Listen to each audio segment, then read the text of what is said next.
It is 8 p.m. GMT, and you are live with me on twitch.tv/mo2x15. And you best believe I'm sipping that green tea.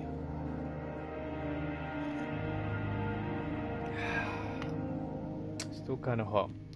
So we're playing This War of Mine for potentially the last time. I mean, if you've been following the story in terms of what's been going on the past couple of nights, we've been playing this and things are getting pretty dire, but let's get straight into it. I don't know how long this video is gonna be, but it could be the last one. So let's press X to continue.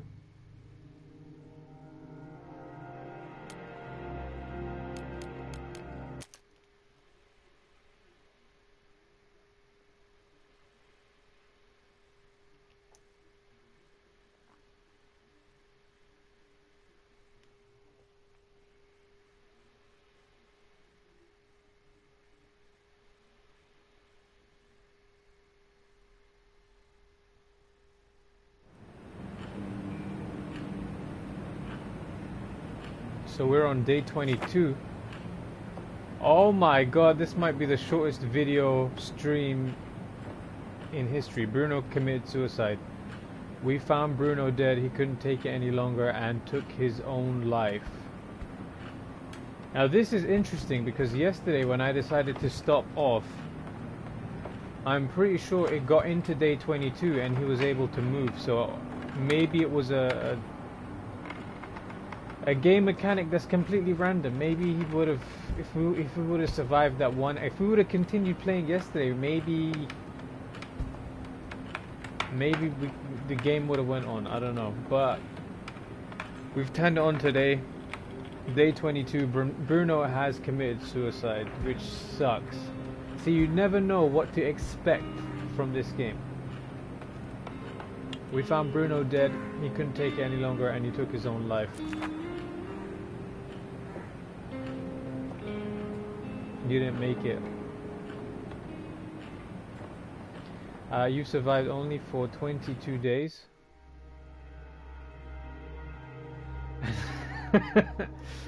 And I guess that is all she wrote. Okay, so I want to give a quick, not review. Okay, let's go through what's kind of happened here. So on day 3, buried alive. A shell hit a nearby tenement and some people were trapped under the rubble. Bruno helped pull them out. On day 13, there was a plea for help. Our neighbor felt unsafe and asked us to help her board up her windows. We didn't do it. But that was purely because we didn't go back in time. Otherwise, it was totally going to do that and help him out. But on day 13, Marco died. Marco was killed while looking for supplies. He was shot dead while he was out at night. On day 16, there was an aid request. We gave away some goods to help the hospital.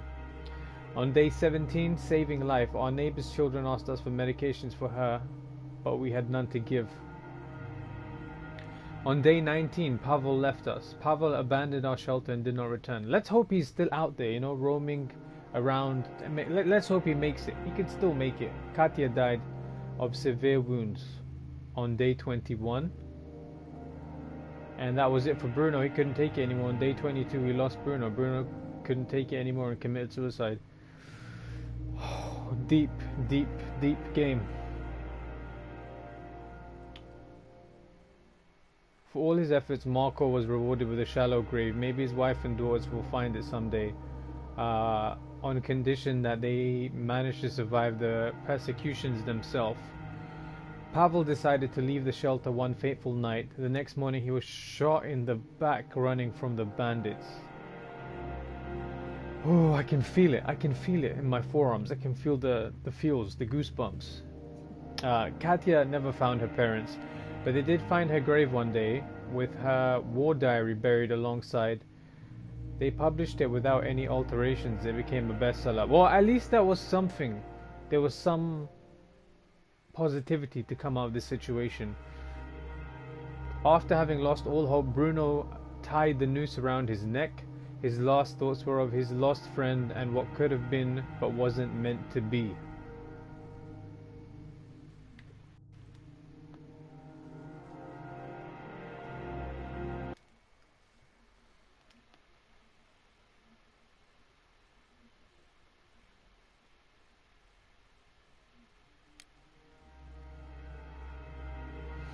Okay, well, I wanna.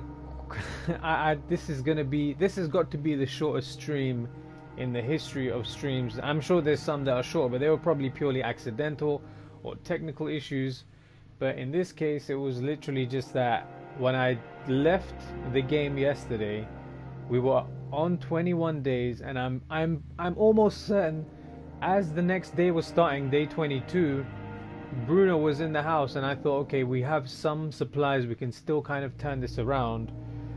But having turned the game on today, the first thing we see at the beginning of day 22 is that Bruno has killed himself. He couldn't take it anymore. He just couldn't take it anymore. So that was that. All I can say is I don't know. I don't really know what to say or how to deal with this. Let's see if we have any.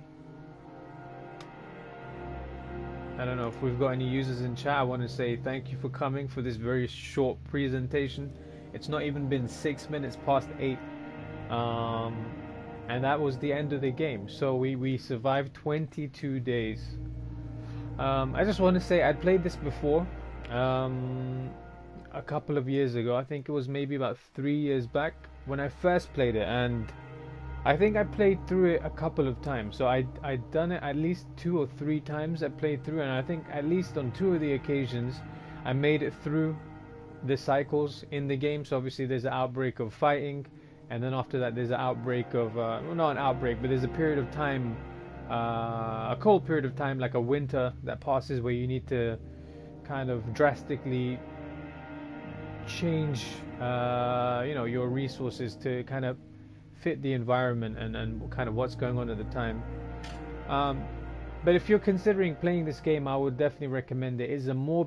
It is a morbid masterpiece. It is great. It will get you hooked in terms of your attachment to the characters. Everything seems like every decision you make has some consequences, which is what I kind of really liked about this game. You felt really attached to the characters, which is more than I can say for some, like, AAA games where they have like characters you quite literally just don't give a shit about. In this, literally every NPC, every character matters. I start to feel towards even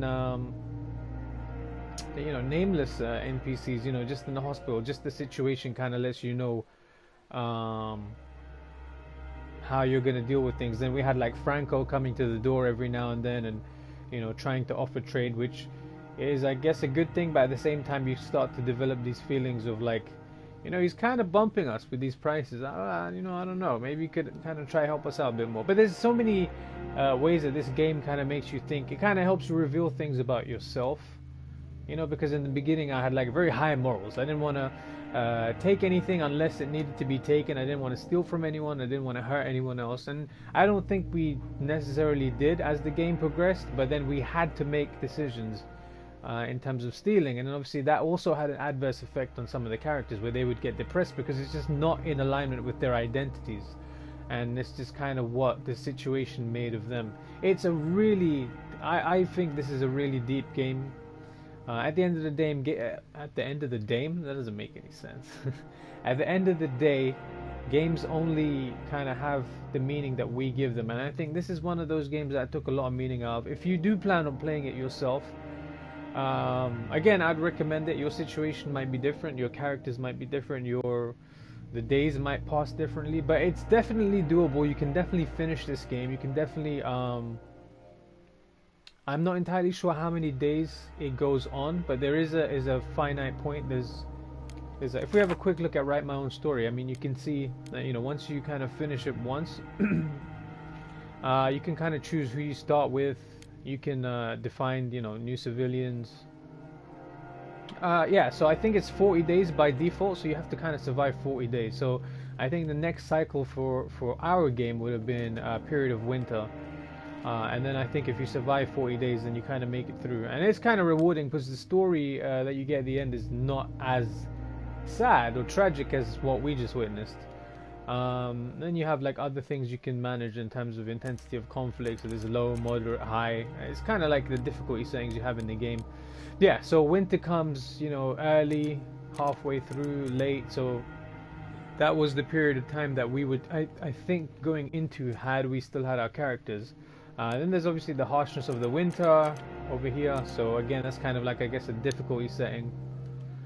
And the length of winter, so kind of how long you can survive. Let's have a look at the city map. So this is everything that would have been available to us, but you know, as the days go on, you kind of have more access to these things. And this is actually a really cool mode, because then it lets you kind of write your own story, so you can play like your own simulation. So I mean, if you, yeah, then you can just kind of start your story, or save your story. So yeah, guys, that was This War of Mine, The Little Ones. I believe it's slightly different from the original game. This was some kind of a DLC, but this is the only version I think that was available to me on PS4, and I wanted to share it during this time. So I want to thank everyone for watching the past couple of videos, if you have been doing so.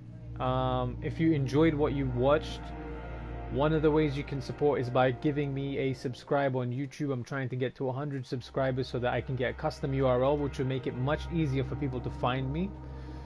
You can go over to twitch.tv/MAU2x15 and give me a follow there, and that will kind of give you a notification as to whenever I'm kind of streaming live. I'm trying to stick to a schedule at the moment.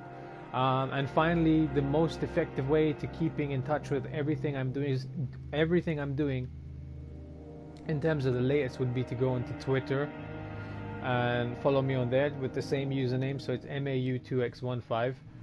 Thank you, and I'm grateful for this experience with This War of Mine. I will see you next time.